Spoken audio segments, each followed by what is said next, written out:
చేసి అన్ని వచ్చేస్తాను, రెడీ అయిపోరు. మన సంతలో లంగా జాకెట్ చూసానే, బాగుంది. నీకు ఇందులో పోమంది.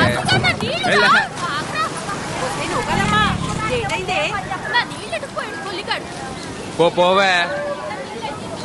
అత్తమాను ఆడెనకాల పడ్డమేనేటే, పని పట్టలేదా నీకు? నా సొక్క అయితే కనపట్లేదు. అల్మేసే దగ్గర ఆయన మాయపట్నం వాళ్ళతో ఏదో గొడవ పెట్టుకొచ్చావంట. అబ్బా ఆపనా, నా పొద్దు పొద్దున మొదలెట్టేసావు. నా సొక్క కనపడి నేను ఎత్తుకుంటుంటే. ఈ సొక్కరా ఎక్కడుంది ఇది? ఏ సొక్కరా? ఈ సొక్క అదే గేటు నిచ్చేది. రాత్రంతా కష్టపడి తీసి పెట్టుకుంటే ఆపనా. బయటకు వెళ్ళాలా నేను? అరే, ఏమైంది ఇప్పుడు? ఇంకో సొక్క లేదట నీకు? లేదు. ఏంట్రా ఇది? ఇప్పుడు చూడు, కష్టపడి ఇస్త్రీ చేసుకుని మొత్తం పోయింది.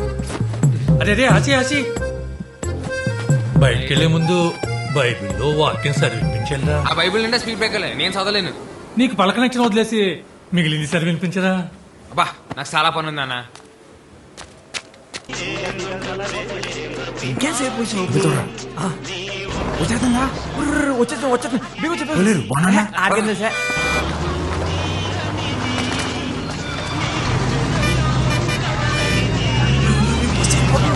పోతుంది పంటిలో బాబు, బీగ బీగ బీగ పద. పోనీ పోనీ. ఇటైపోయిందంటావా? ఏదరా అటే ఉన్నట్టుంది. పోనీ పోనీ అనుకున్నాలే. డ్రైవర్ చూస్తాడు, జాగ్రత్త, జాయిర్ పోనీ. పోనీరా. అరే ఇదేంటి దీనికి ఏమైపోయినది? తెప్పిస్తుందా బండి? చూసుకో చూసుకో చూసుకో. సరేలే.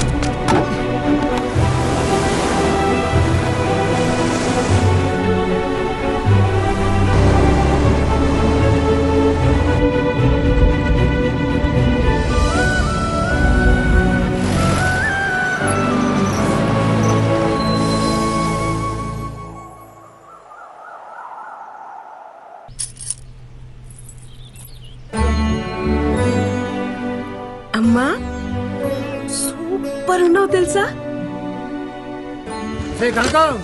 అయ్యా, కళ్ళద్దాలు ఎక్కడ పెట్టారే? మీ తాతయ్య గారు ఒకరమ్మా రోజు నన్ను తిడుతూనే ఉంటారు, అరుగుతూనే ఉంటారు. వస్తున్నానయ్య గారు. ఊపడు కనకం, త్వరగా ముసల్దాన్ అయిపోతావు మా తాతయ్య లాగా.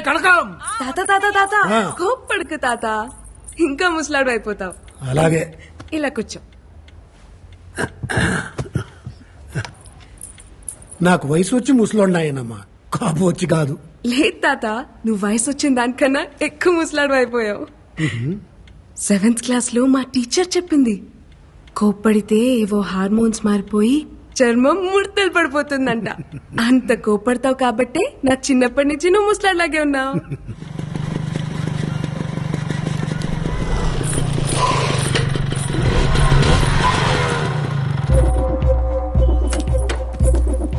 ఆగవే, మొత్తానికి నీ పంతం నెగ్గించుకున్నావే. మా ఆయన ఒప్పించి టౌన్ లో కాలేజ్ జాయిన్ అయిపోయావు. ఎప్పుడు ఊరికి రాని బస్సు నీకోసం ప్రత్యేకంగా మా ఊరికి రప్పించేశాడే. మామూలుగా లేవే. అయినా ఉన్న బరువులు చాలబట్టే కొత్త బరువులు మోయడానికి. ఆ బ్యాగ్ ఇటీ, ఆ బ్యాగ్ ఇటీ.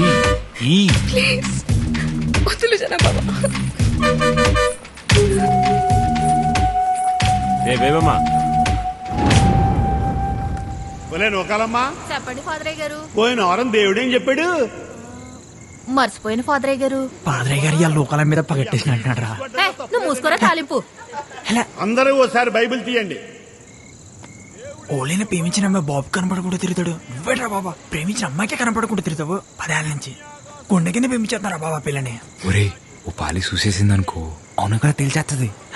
అవునంటదని చెప్పలేం, కాదంటే మళ్ళీ చూడలేం. అందుకే సోనికుండా ప్రేమించేస్తున్నారా? నీ మూమెంట్ బానే ఉంది. ఆ పిల్ల అంకాలు నువ్వు, నీ అంకాలు నేను తిరిగి తిరిగి తెడ్లు అరిగిపోతున్నాయి ఇక్కడ. ఫాదర్ గారు పగటిలో ఉన్నాడు. ఆదికాండం 3వ అధ్యాయం. ఆదిలో దేవుడు ఆదామును సృష్టించాడు. ఆ తర్వాత ఆడి గాలికి తిరుగుతుంటే అలా తిరిగి తిరిగి పిచ్చోడైపోతాడేమో అని భయపడి, ఒరే ఆదాము ఇలా రా అని పిలిచి, కొద్దిగా నిప్పడతాది భరించు అని చెప్పి వాడి పక్కటెముకని ఇరిచి అవ్వను తయారు చేశాడు. అది బైబిల్ నందు ఆడపిల్ల పుట్టుక గురించి దేవుడు చెప్పిన మాట. ఆడపిల్ల కావాలంటే పక్కన పేరు కుట్టేసుకున్నమాట. అలా చెప్పారా? అదేట్రా మరి. మన ఊర్లో అబద్ధాలు ఆడితేనే ఆడపిల్ల పుడతారంటారు. అవునా? అరే అబద్ధాలు ఆడితేనే ఆడపిల్ల పుడతారంటే మరీ ఇంత అందత్తి పుట్టిందంటే మినిమం వీళ్ళు బాబు మటర్ ఏమైనా చేసి ఉంటాడేట్రా.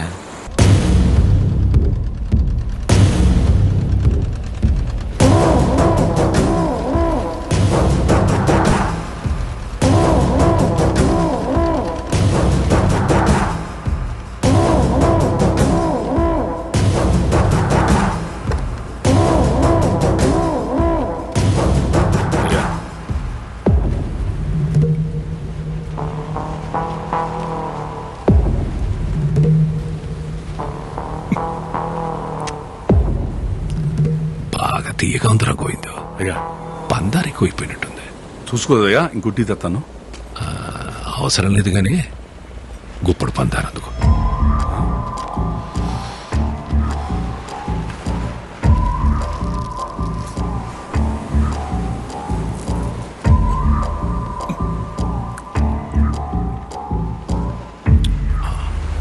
నోరు తీపనిపించిందనుకో టీ తీపనిపించదు.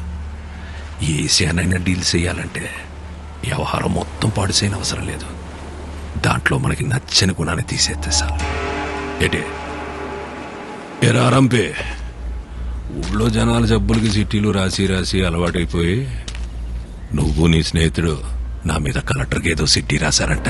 ఏంటి మరి రాయరేంటండి? నేనే రాయమన్నాను. ఎత్తులో ఉన్న ఇళ్ళని వదిలేసి వెళ్ళిపోమంటే ఎక్కడ పోతామండి? మేము వేసుకెళ్ళే పడవలు మేమో కానీ సముద్రం మాత్రం మీ సొత్తు కాదు కదండి. ఫిషింగ్ యార్డ్ కట్టడానికి మేము ఒప్పుకోమండి. రాయనం ఫిషింగ్ యార్డ్ అది నా అవసరం కాదు, గౌరవం. అయ్యా వాళ్ళ అమాయకులయ్యా. ఉన్నట్టుండి వాళ్ళు ఇల్లు ఖాళీ చేయమంటే పిల్ల జల్లా రోడ్డుని పడిపోతారయ్యా.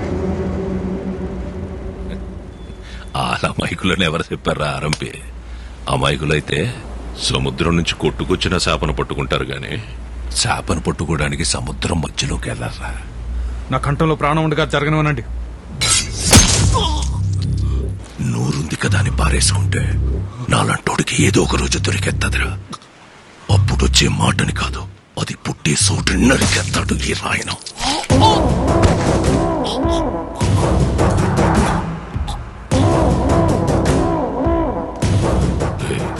నీ గొంతులో భయం బతికినట్టుంది.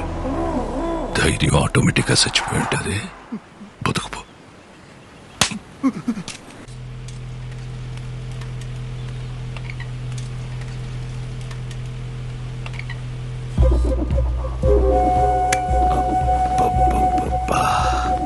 మా అమ్మ చెప్తా ఉండేదత్తా, వారసుని కలవకుండా మంచం ఎక్కేసావని. మా ఆయికి నీ మీద కోపం అంట కదా. నీకు పురిట్లోనే నడలేని జబ్బు వచ్చినా నా కోసం మంచి కూతురును కన్నావద్దా. సుత్తును కానీ బాగా పెరిగిపోయింది. ఒక్కసారి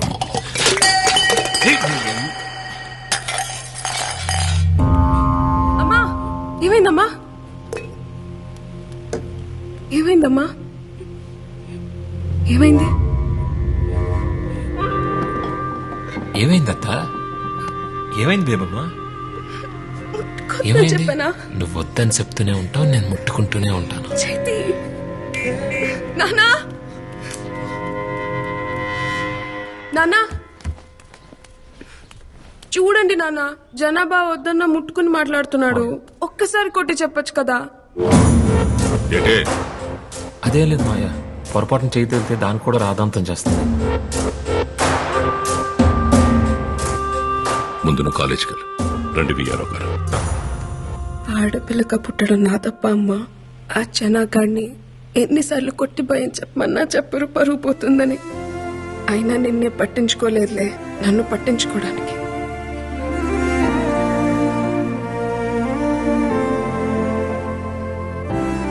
నువ్వెందుకమ్మా బాధపడతావు?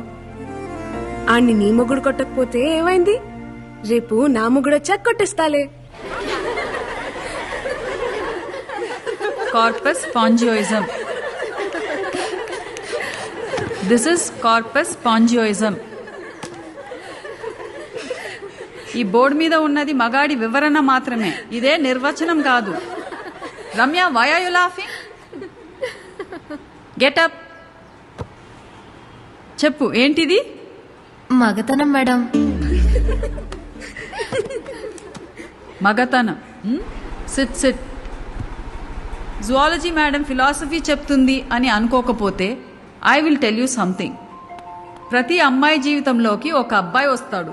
ఆ అమ్మాయి ఆ అబ్బాయితో ప్రతి క్షణం ప్రేమని ఫీల్ అవ్వగలిగితే అది మగతనం. అతని పక్కనుంటే చాలు, ప్రపంచంలో ఇంక ఏం అవసరం లేదనుకుంటుంది చూడు, అది మగతనం. అది ఏదో ఒక మూల నుండే అవయవం కాదు, అతని శరీర నిర్మాణ అణువులోనూ ఉంటుంది. అది చూడగలగాలి. No one can handle erections lifelong, but emotions can be handled lifelong.